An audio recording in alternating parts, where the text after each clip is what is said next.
Jules, we're not done. We have more quick hits. Yes. Ange Postecoglou has been relieved of duty at Tottenham Hotspur. Jules, I think we both agree we're neither surprised nor aghast at the decision. Absolutely not. It was always going to happen. We told you a long time ago. We like Ange. It's nothing to do with Ange. It's just that the Europa League win was just masking all the difficulties that happened during the season that Postecoglou either didn't see, could not see, didn't want to see. The players tried to speak to him. They tried to tell him. He didn't want to listen. He, I guess, changed a little bit in Europe and was a bit more pragmatic. But the damage was done already. 22 defeats in the league over 38 games. Yeah. This is not acceptable. As a club, you can't keep somebody like that. I think you should always keep players or coaches not based on what they've done, but based on what you think they're going to do. Mm-hmm. And fundamentally, when you finish, but what they've done in their body of work informs how you think they're going to do going forward. And yeah, it's great you won the Europa League. You know you're not going to win the Champions League next year, most likely. No, yeah, sure. And you're one spot above relegation. This is the marker. Exactly. And among the bookies' favorite to replace Big Ange, Gabi, we can find Thomas Frank, Marco Silva, Scott Parker, and Xavi. Who would you go for? So, all right, bookies lists are always funny. Yeah. Hence maybe why Scott Parker is third on there, because they're, I don't think he's a serious candidate for them right now. I think out of those four, actually, Marco Silva would be the dead cert. You know what you're going to get. I think the guy they want is Thomas Frank. Yeah. I think negotiating with Brentford means that they would probably have to pay a lot in compensation. Yeah. Unless he's got some get-out clause that we don't know about. Xavi, I think, would be a fascinating choice. I would love Xavi for those kind of reasons. He's already won titles in 2 different countries. How about that? Yeah. But I also think, Xavi could be really boom or bust. He might not settle, Levy, whatever, Paratici, who knows. So it's looking like Frank, but I don't think it's straightforward at all. And I also think Thomas Frank will require kind of adjusting the squad quite a bit. Bayer Leverkusen have reportedly rejected Liverpool's new offer for Florian Wirtz of 130 million euros. Are they holding out for 150 million euros? Yeah, the 130 million is one of those package deals with bonuses. Yeah. I think more likely than holding out for 150, I think they may rework some of those packages, so maybe some of those bonuses are easier to reach, and there's more guaranteed money. And Gab, we also saw the national team debut of Franco Mastantuono, the new prodigy of Argentine football, who Fabrizio Romano says he's heading to Real Madrid for $45 million from River Plate. Yeah, so this guy is younger than Lamine Yamal, right? Yeah. So he was a YouTube sensation, worked his way into the River first team. He looks like a natural from what I've seen of him on YouTube. So good. Never seen him in the flesh. Now, if you're Real Madrid, and fortunately there's grown-ups in charge now, I hope, in Xabi Alonso, you don't want him on the Endrick plan necessarily. You really have to the Arda Güler plan? Or the Arda Güler plan. Brahim Diaz plan? I mean, they have a lot of players I think Brahim Diaz is older and whatever. But still. You have to come up with a plan for him. Where does he fit? What is his best position? He looks like a jewel, and you want to give him time to grow. We should bear in mind that until the dude turns 18, he ain't coming over here. Yeah. Inter have chosen the new manager, Christian Kivu. Yeah, he spent a lot. Obviously, he was legendary won the treble with Inter. Spent a long time in Inter's youth academy. He was a guy to always come up when they sacked the coach, which was often, and sit on the bench for the interim. He took over Parma February 16th. Parma, one of the second or third youngest team in Europe's Big Five leagues, helped keep them up. He'll be cheap and cheerful, but I want somebody motivated to replace Simone Inzaghi because he didn't want to be there. Gabriele, who had 2 years remaining on his Arsenal deal, has re-upped through 2029. Logical move, Jules? Yeah, I think so. He'll be 32 when the contract expires. That's not too bad, to be fair, for you who loves, those kind of things. I think he earned that one, and now let's see if they can do the same with Saliba, who also has 2 years left on his current contract. Only thing I would have done with this is I'm assuming that they made sure that he's fully fit because obviously he suffered a bad season-ending injury. I was just a little bit surprised. Maybe they didn't wait till September, October to do this. But hey, if the doctors give the all clear, why not? Meanwhile, Victor Osimhen has turned down Al Hilal after Napoli agreed a 75 million euros deal for him with the Saudi team. Gabi wants to stay in Europe, and you want him to stay in Europe. Yes, I want him to stay. I have a column coming up on this. I don't understand why it seems like the only center forwards in Europe are Gyökeres and freaking Benjamin Sesko. This guy, and I see Mateus Cunha go. Oh, look, Brian Mbumo. It's going to cost you roughly the same amount of money. They will drop this. Will he want a little bit more in wages? Yes, but guess what? He is a lot better than all these other people. I don't know what this guy has done wrong. A goal a game in Turkey. He's proven it in Europe. He's a good egg. He's a leader. He works hard. I don't know what you want. Believe in Victor, because the best is yet to come. More Barca as well, Gabby. Sports report that the team captain Marc-Andre ter Stegen is being pushed out between the signing of Espanyol Joan Garcia and a possibly new deal for Wojciech Szczesny. Now, sports, the people we cited in this, who sometimes get things right, sometimes get things wrong. Yeah. I should point out, they are from Barcelona, Yeah. and they are one of those local papers that get briefings from the club, the way Marca do for Real Madrid. Yeah, exactly. Or Diario AS. Now, I'm not necessarily going to come out and say that this story is 1,000% true, but if I'm Ter Stegen and I see you're signing Joan Garcia, when I have 3 years left on my contract, when I came back from injury and only played a couple games, he was pretty good for Germany as well. Good, yeah. I start having serious questions. And are you trying to push me out? And if you're trying to push him out, maybe because as ever you need money and I'm sure he's a high earner or whatever. Yeah, he is. This is not the way to do it. This is not like, let's sign the replacement. That's what they do all the time, Who right? wants Ter Stegen? And I'm like, yeah, because Ter Stegen's got 3 years. He's got massive wage. He's a very good keeper. Yeah, but the problem, what we know about very good keeper jobs, what clubs are looking for a very good keeper? I mean, Chelsea down the road, potentially, if they lose their 9 keepers. One of the Manchester teams, maybe? If you want to replace Ederson or Onana? Maybe, but again, you've got somebody in place already that you will have to shift to make this happen too. Wouldn't you lay the groundwork before that, rather than making Ter Stegen look stupid here? And on top of that, also apparently negotiating an extension with Wojciech Szczesny too as the backup. I agree. I mean, this is not the way to do it, and I think it could boomerang badly. Although all that said, at this time, we still don't know if Barcelona are going to face a sanction from UEFA for breaking financial sustainability rules, and also whether they'll even be able to register Joan Garcia for the well-worn reasons we all know with the Liga regulations. Yeah. Bondi, born and bred. And I just said that because it's an alliteration. He is not the best player from Bondi. No, he's not. No, definitely not. But he's from there. But he is from Bondi. Yeah. Randall Colomwani has been included in Juventus' squad for the Club World Cup. He says he hopes to stay at Juventus next season too. I imagine Paris Saint-Germain would hope that he stays there too. Yeah. Although it won't be on the permanent deal, it looks like it. So more another loan with maybe an obligation to buy. That's what PSG are hoping. So for now, they lend him to Juventus for the Club World Cup for how long that lasts, 2 weeks, 4 weeks, 3 weeks, whatever. And then they'll talk again. He's going to go on holidays. They'll talk again. Yeah, ideally they want a loan they're happy with as long as there's an obligation to buy or a buyout clause that is easily triggered from Juventus because they don't want him back in Paris. Luis Enrique doesn't want him back, but they paid a lot of money for him, as you know, 80 million euros, not that long ago, 2 years ago now. And they would want a bit of that money back. So I think a deal will probably be happening because Juventus also seems to want to keep him for more than the Club World Cup. So from the Juve end, the situation, and again, I'm writing about him too this week, along with, because he's in a similar boat to Osimhen, not as good as Osimhen. Dusan Vlahovic, obviously he's got, because he had this massive balloon payment in the final 2 years of his contract, he is making the equivalent, for those who like their wages and gross and weekly, £400,000 a week, which is an absurd amount. Which Juve cannot afford to pay, don't want to pay, and he has a year left on his wages. So I think they're going to have a go at trying to get him to extend his contract with a pay cut. I think selling him is going to be really, really difficult because he'll have to take a pay cut with his new team. But if I'm Vlahovic, why would I do that now? Why not just wait a year? And so Colomwani's kind of insurance against that. Yeah, I know Colomwani, I think he performs actually better when he's out wide than at center forward, and they do have a ton of wingers from Nico Gonzalez to Chico Conceição, who I think is sticking around, to Kenan Yildiz, of course. So Tumbangula, who I actually like. I don't know anybody else does. But so this is a situation that's evolving. The best thing for Colomwani is to treat the Club World Cup like a shop window and be like, you may not be back at Juve, but you might have somewhere else to go. Yeah. Arsenal are close to picking up Kepa from Chelsea in a deal worth a reported £5 million.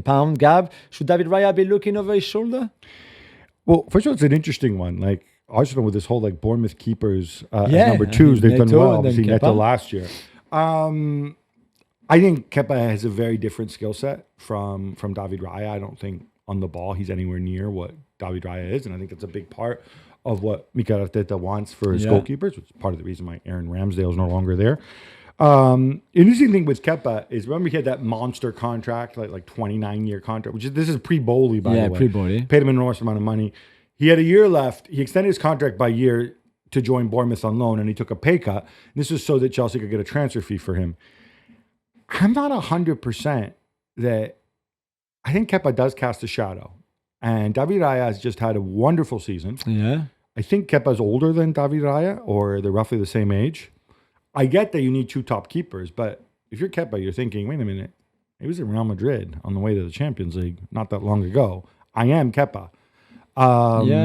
So it's one to monitor. I think you only do this if you say Raya is a super confident guy and he's not going to be phased at all. Because I thought Raya, especially the second half of the season, was outstanding for Arsenal. Chelsea keepers of the past, Chelsea keepers of the future, maybe? Yes. Milan have reportedly turned down 15 million for Magic Mike Mignon. You still think this is happening, Jules? Yeah, I think so. Mignon said yesterday after the game against Germany that I kind of expected things to move in the next few days. And I think Chelsea knew that Milan would reject the first offer, as you do usually, to be honest, and come back for another offer.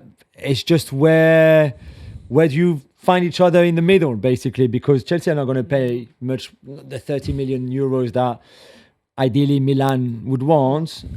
It was interesting because Allegri has been trying to convince Magic Mike to stay. Mm-hmm. And to be fair, Mignon said, listen, if you want me to, if you force me to stay, I'll stay, but I'll run down the contract. So what's the point for you to lose me in a year's time for nothing when you can actually get money from me now when I want to leave? Which is a fair point as well to be made towards Chelsea, towards Milan too. So I still think this one will happen. I'll be a bit disappointed from a Milan point of view if you don't let him go and then lose him for free in a year's time. It doesn't make any sense business-wise either, to be fair. It worked out for Liverpool with Van Dijk and Mohamed Salah, right? Well, could they extend it? Mignon is not going to extend. We'll see. Allegri has a lot of Mignon belief. is not- I think he's not going to extend. Milan are going to try to. They're going to try to offer a multi-year deal now because they believe in him. I think the appeal of Chelsea is very, very strong. I do think. I know he only has a year left, but if you look at how well Mignon, assuming, and we're both huge fans, right? We both think he's one of the top 3 or 4 goalkeepers in the world. He's ideal for this team. You get the veteran leadership. You get the guy who saves everything. You get the guy who's also really comfortable with his feet in the build-up play. Yeah. I mean, this has got Enzo Maresca's fingerprints all over it. I agree. Ryan Aït-Nouri is on the verge of joining City in a £31 million deal. Jules, he's Paris-born and bred, so I will let you handle this. Thank you very much. It's another mention of Paris-born and bred players today on the show. I think this is a great signing. I know he's more of a wing-back. He's super attacking, super technical, but he can also play a left-back as long as the structure is right around him, because you know what he's going to do, right? He's not going to stay on the halfway line. He's going to attack. So that moves Vardiol more central with Diaz, and a right-back that can probably be a third centre-back at some point or something like that. What about Nico? Yeah, but, Nico is a midfielder that deputized there, to be fair. I think Aït-Nouri is so good technically that he can come inside, can be an inverted fullback. I think there is a lot of things that Guardiola can do with him. He's going to make him better. I think this is very exciting. I know you can't really get excited by left backs, although we saw with Nuno Mendes that you can. And I think Ryan has so much talent and he's so City, has so much DNA of City in him already. That is perfect. And I think he earned that big move because he's been great with Wolves. With all the noise around Florian Wirtz, Gabby, where does that leave Harvey Elliott, who you love so much? I really like Harvey Elliott. I think he should have gotten more time. I think he'd be a valuable asset for Liverpool. I'm guessing the club have basically been clear with him that, your prospects of winning a starting place are very, very small, Harvey, because he came out and he said, look, I don't want to be wasting years on my career. Because it's a short career, He says, I'm going to turn 23 next season. That's fair enough from him. Again, I think from Liverpool's perspective, I think he's an asset. And I think if you can shift, obviously we assume they're going to shift Darwin Núñez. There's been talk of Luis Diaz as well. You've got a decision to make with him. Obviously, the Barcelona talk we assume is nonsense. But I think you've got options there. You've got options of Harvey Elliott as a midfielder as well, maybe as a Soboslai alternative. Maybe, obviously, Wirtz can play there too, but maybe if it's a 4-3-3, we've seen him play in the midfield too. He's a jack of all trades. And it's not like they have... we assume... I mean, maybe I'm guessing here, and I'm trying to be Richard Hughes here, but there's been talk of Liverpool in a back three. There's been a lot of things going on. Yeah. Harvey Elliott can do many different things. He's not on a big contract. He's not a big earner. In the end, though, if you're honest with him and he's honest with the club and with the fans, that's a fine outcome. That's all right. I think whoever signs him will be getting a very good player. If the price is right. I agree. Roma have a new manager, Jules. We told you, but now it's official. They've appointed former Atalanta coach Giampiero Gasperini on a 3-year deal. So I love this story simply because, as we've said many times, Gasperini did miracles at Atalanta with what he had, for 9 years. For 9 years, a long time. Can he do the same at Roma? This is the question. Clearly, Roma, the Friedkin family, Florian Gisolfi, the Sporting United believe so, and Claudio Ranieri, who I'm sure had now that he's on this kind of consultancy executive role, would have approved. How long will it take him to do something similar? Can he even do something similar at Roma than he did? It's a different environment. It's a different city. It's a different relationship between the fans and the club. All of that is different. So I can't wait to see it. So Atalanta fans absolutely hate Roma. I think it's a club they hate the second most in the world after Brescia. Actually, since Brescia no longer exists. Yeah, true. As we'll get to in a minute. Yeah. It probably is Roma right now. I mean, I think they appreciate what he did. They're not going to hold it against him that he went to Roma, because Atalanta and Roma historically exist in different dimensions. Roma have been a zoo under the Friedkins. Yeah. And it wasn't until Claudio Ranieri came in and he offered that kind of stability. But Claudio Ranieri is some like undefined Zlatan-esque consultant type near the top. That's not the same thing as having him on the bench and picking the team and interfacing with the players. The last time Gasperini was at a big club, it was a disaster because he was at a club that was a zoo, Inter. Roma have the potential for turning into a zoo or at least a safari park very, very quickly. So this is definitely one to watch. It's going to be interesting. And if you're a Lazio fan, you may want to get your popcorn out. Atalanta have their man for the post-Gasperini era, and it's Ivan Juric. Gab, are you surprised given his recent experiences at Roma and Southampton last season? Well, this season. Well, we can't have it both ways, can we? We can't praise Atalanta for how well they run and how well they do the transfers and pick their people, and at the same time criticize them for Juric. It's a surprising pick, though. Still, it's a hugely surprising pick. They could be proven right. They could look at the complexity of his career. Yeah. They could look at the fact that at Roma you came in after the window shut and you were in the zoo. Yeah. At Southampton, you were, in Russell Martin's house, which is like a zoo, I would assume, with a team that was dead last and no points and whatever. So, what do you expect? We're going to look at the stuff you did before and say that you can make it work for us. I think also he's a back three guy, so obviously there's a natural continuity with Gasperini, and he's also a disciple of Gasperini as well. Yeah. Our boy Ben Davies has a year left on his Tottenham deal, but is being linked to the mighty Wrexham. Jules, will this make sense? Nah, come on. He's better than the Championship. No offense to the Championship, to clubs in the Championship, to Wrexham, to the Hollywood owners. Come on. Ben Davies belongs to the Premier League, whether that's with Spurs, even if he's not a starter, he still has a big role to play in that team, even for his last year, or anywhere else. Premier League clubs, but top flight football for him, not Championship, not second division. I'm assuming part of the idea is obviously Ben Davies is Welsh. Well, yeah. And obviously because he's a Swansea guy, he could never play for Cardiff, I would assume. Yeah. So Wrexham is kind of inoffensive because they're in North Wales and they don't really involve. I don't think he would be interested either. But look, they can give it a go, right? Yeah, of course. Everton could offer Jack Grealish a way out of Manchester City. Jules, does this make sense? You like this? Yeah, he needs a way out anyway. Absolutely does. I like Iliman Ndiaye, who has played on that left-hand side, a right-footed left winger with Mike Neal on the other side. Grealish would come in and can play as a number 10 behind the striker. 10 in the new stadium. Because Doucouré is leaving. I think that makes a lot of sense. He's got big wages, but Everton have a lot of money now, what? With the Friedkin arriving, you would think. Yeah, I mean, I I think think this is they'll great. still have to abide Yeah, by they have financial to be careful. sustainability rules. But But yeah, as a loan, you take him. yeah, I think, yeah. Why not? Give it a go. Yeah, give as it a long go, as you can exactly. send him back. Yeah, exactly.